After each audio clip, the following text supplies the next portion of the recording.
Hello, xin chào các bạn đã quay trở lại với review 5 phút. Ở cuối tập trước, sau khi bị cảnh vệ hoàng gia đưa đi, Hoắc Vũ Hạo đã bị đám người này dùng cực hình dã man khiến hắn vô cùng đau đớn. Cũng trong lúc ấy, Thiêu Quất Tử đã đến gặp Từ Thiên Nhiên, thái tử của Nhật Nguyệt Đế quốc. Nhìn thấy nàng quỳ xuống hốt hoảng cầu xin, vị thái tử kia khẽ vuốt ve cằm, sau đó lên tiếng: "Nàng là thái tử phi của trẫm, tương lai sẽ là hoàng hậu của đế quốc này. Mấy nghi lễ rườm rà này bỏ qua đi, mau đứng lên nói cho ta biết chuyện gì đang xảy ra." Nghe vậy, Quất Tử đứng lên kể lại chuyện Hoắc Vũ Hạo bị bắt, nói ra thân phận của hắn. Cô nàng muốn thái tử ra mặt giúp đỡ, vì đây là thời cơ thích hợp để lộ diện. Không chỉ vậy, đám cảnh vệ hoàng gia kia bắt người không thông báo cho học viện. Cô muốn thái tử nhân cơ hội này tạo mối quan hệ tốt với Minh Đức Đường để thuận tiện cho kế hoạch sau này. Từ Thiên Nhiên cảm nhận được cô gái này rất có tầm nhìn, tâm tư kín kẽ, là người đáng tin tưởng nên đã đề nghị Quất Tử rời học viện và gia nhập quân đội. Cũng trong lúc này, ở phòng giam, vì không chịu thừa nhận tội trạng ám sát người của hoàng tộc, cho nên bác Long Trụ đã kích hoạt đâm vào cơ thể Hoắc Vũ Hạo. Hắn đau đớn khẽ rên lên một tiếng, dường như thái độ này của Hoắc Vũ Hạo càng khiến đám người kia hưng phấn, bởi thế bọn chúng tiếp tục dùng hình. Hoắc Vũ Hạo trong lòng thở dài thầm nghĩ, có lẽ mình không đợi nổi cứu viện, xem ra chỉ có nước thu thập đám gia hỏa này trước. Vừa nghĩ, hai mắt Hoắc Vũ Hạo dần hóa thành màu vàng, sức mạnh cường đại từ trong cơ thể bộc phát. Dưới tác dụng hồn kỹ mô phỏng, đám lâu la kia chẳng ai thấy được một hồn hoàn nào xuất hiện trên người hắn, nhưng thực ra hắn đã sử dụng hồn kỹ thứ tư. Chính ngay lúc Hoắc Vũ Hạo chuẩn bị dùng hồn kỹ tinh thần hỗn loạn, tạo thời cơ bạo động, tinh thần tham chắc phát hiện có người đến nên đột nhiên kim quang mãnh liệt trong mắt hắn hoàn toàn biến mất.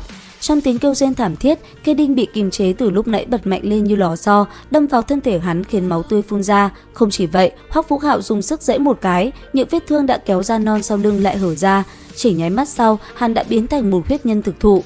Đúng lúc này, một tiếng nổ lớn vang lên, cùng với đó là thanh âm tức giận của Kính Hồng Trần. "Để lão phu xem, hôm nay ai dám ngăn cản." Nhìn toàn thân huyết sắc của Hoắc Vũ Hạo, hiển nhiên vị đường chủ này lại càng sôi máu. Trước khi đến, ông đã hy vọng tiểu tử này đại náo một phen, không ngờ rằng lúc này lại thê thảm dùng ánh mắt không cam tâm nhìn ông rồi nói: "Ta chỉ không ngờ học viện Nhật Nguyệt vậy mà cũng không có khả năng bảo vệ đệ tử của mình." Ngữ khí Hoắc Vũ Hạo nhẹ nhàng, nhưng từng lời lại như búa bổ vào tim, khiến sát khí trên mặt Kính Hồng Trần lại thêm một hồi đại thịnh. Ông cố kìm nén tức giận lên tiếng: "Về trước rồi nói sau, chuyện này học viện nhất định sẽ đòi lại công bằng cho ngươi." Nhưng không đợi Kính Hồng Trần ra khỏi phòng tra tấn, bên ngoài đã truyền tới một tiếng loa: "Thái tử đến."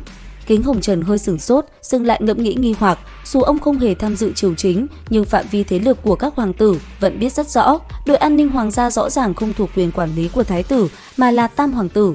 Trong lúc ông không hiểu lý do gì mà suy nghĩ, thì bên cạnh tên chủ quản không ngừng nguyền rủa Vương Thiểu Kiệt, bắt một người chẳng những đưa Minh Đức Đường chủ đến đây, lại còn liên quan đến cả thái tử cũng tới. Chuyện này là khó mà xong xuôi dễ dàng. Rất nhanh, đẩy Từ Thiên Nhiên bước vào, Quất Tử nhìn thấy Hoắc Vũ Hạo một thân đầy máu, khiến nàng vô cùng lo lắng, nhưng cô nàng không tỏ ra quan tâm, bởi nàng biết bây giờ mà biểu hiện quá mức đối với Hoắc Vũ Hạo có lẽ chỉ mang đến phiền toái liên miên cho hắn. Sau một hồi chào hỏi khách khí, Từ Thiên Nhiên lập tức thể hiện thành ý của mình.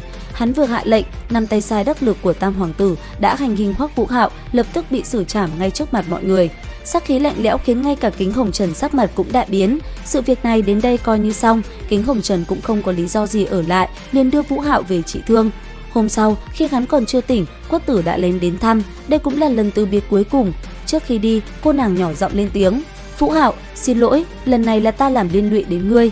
Hôm nay ta đến đây cũng để từ biệt, sau này chúng ta chỉ có thể gặp nhau trên chiến trường." Nói rồi, cô nàng cũng rời đi, mà sau khi Hoắc Vũ Hạo tỉnh dậy thì để bồi thường cho hắn, Kính Hồng Trần đã ra quyết định sẽ cho hắn cơ hội trực tiếp đến Minh Đức Đường học tập. Rất nhanh, dưới sự hướng dẫn của Hiên lão sư, Hoắc Vũ Hạo cuối cùng cũng đặt chân đến trung tâm đầu não của đế quốc Nhật Nguyệt. Lúc này, ra khỏi thang máy, trước khi mở cửa, Hiên Tử Văn quay qua nhìn Hoắc Vũ Hạo rồi nói: "Thật sự là đứng ở vị trí quốc gia, ta không hy vọng đường chủ cho ngươi đến nơi này. Nhưng quả thực chẳng quan tâm đến vấn đề chính trị. Thời gian này, ngươi cố gắng học nhiều, nghe nhiều, nói ít, tránh khiến người khác chú ý đến mình, biết chưa?" Hoắc Vũ Hạo gật đầu đồng ý. Đúng lúc này một vụ nổ lớn vang lên ngay tại phòng thí nghiệm dưới lòng đất.